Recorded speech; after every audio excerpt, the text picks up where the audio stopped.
গিয়াসউদ্দিন তাহিরি সেও নাকি পীর। কেউ কার পথ আপনি কি জানেন না? গিয়াসউদ্দিন তাহিরি শব্দে পীর, ওনার নামের শুরুতেও লেখা আছে পীর মুফতি গিয়াসউদ্দিন আর তাহিরি। কি আপনি কি চোখে পড়ে নাই না?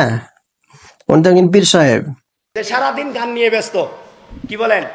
এই ব্যক্তিটা নাকি পীর হয়ে গেল। কি হেতে নাকি সারাদিন গান নিয়ে ব্যস্ত? ধর্মীয় আমরা কে বলছো হেতে সারাদিন গান নিয়ে ব্যস্ত?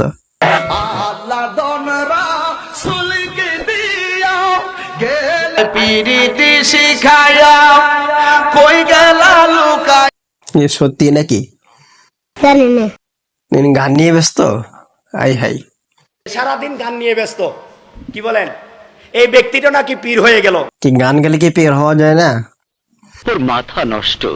গান গালেও তো মনে হয় পীর হওয়া যায় নাকি? জানি না। যারা বাউল শিল্পী তারাও তো অনেক সময় দেখা যায় যে তারা সারা জীবন গান গেছে কিন্তু নামের শুরুতে আবার পীর আছে। তারা পীর হয় কিভাবে? তারা যদি পীর হইতে পারে তো পীর মুফতি গিয়াসউদ্দিন আত্মাহারি উনি পীর হতে পারবে না কেন? ওনার মাথায় টুপি আছে, দাড়ি আছে, সুন্নতি লেবাস আছে, সবকিছু ঠিকঠাক আছে। আর উনি গান গায় শরীয়ত সম্বন্ধে গান নাকি? না কোনো শিরকি কোনো গান আছে, মিশ্রণ আছে? কথা সত্য।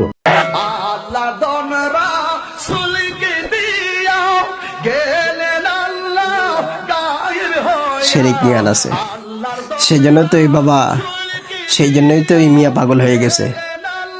ওনার শিরকি গান আছে, সেই জন্য উনি পাগল হয়ে গেছে। আচ্ছা দেখি উনি সামনে কি বলে, দেখি কথাগুলো শোনার পর আপনাদের সঙ্গে কিছু কথা বলবো। অবশ্যই ভিডিওটা শেষ পর্যন্ত দেখবেন। জিজ্ঞেস করেন তার পীরকে সিলসিলা আছে কিনা জিজ্ঞেস করেন। কোনো সিলসিলা নাই। যেহেতু মাঠ গরম, তার পক্ষে কিছু মানুষ আছে, তাই তাদেরকে আগলিয়ে ধরে রাখার জন্য, এই তার পকেটটা ভারী রাখার জন্য, পীর সেজে মানুষের ঈমান নষ্ট করার জন্য। শুধু একজন গিয়াসউদ্দিন তাহিরি নয়, এরকম শত শত ব্যক্তি আছে যারা নিজেদের আগে পীর লাগে পীরের নামকে কলঙ্কিত করেছে। ঠিক না বেটে? সাধারণ মানুষ আজকে আপনাকে নিয়ে টল করে। টল করার কি আছে? আপনি একজন আলেম মানুষ, নিজেকে আলেম হিসেবে দাবি করেন, আপনি একজন কোরআনের খাদেম, আপনি ওয়াজ করেন, মাহফিল করেন, মানুষদেরকে বোঝান, কিন্তু আপনার সমালোচনাটা একটু বেশি হয়, আপনি গান নিয়ে একটু ব্যস্ত থাকেন বেশি। মানে যখন কোনো মাহফিলে আপনি যান তখন একটু গানে একটু মানুষদেরকে একটু শোনান। অনেক ভিডিওতে দেখা যাচ্ছে যখন জিজ্ঞাসা করা হয় যে আপনি কি গিয়াসউদ্দিন তাহিরিকে চিনেন, তখন সে বলতেছে হ্যাঁ গিয়াসউদ্দিন তাহিরিকে চিনি। আপনি কিভাবে চিনেন? আমি ওনাকে বাউল বক্তা হিসেবে চিনি। ভাই, বাউল বক্তা হিসেবে চিনি আর কোনোভাবে চিনে না আপনাকে? আপনার কি আর কোনো পরিচিত নাই? আপনি যদি একজন আলেম হয়ে থাকেন তাহলে কোরআন হাদিস নিয়ে আলোচনা করেন। আপনার মুখ দিয়ে কেন এই সমস্ত শান, এই সমস্ত শিরকি গান টান এগুলো কেন আবিষ্কার হবে? আপনার মুখ থেকে কেন এগুলো বের হবে?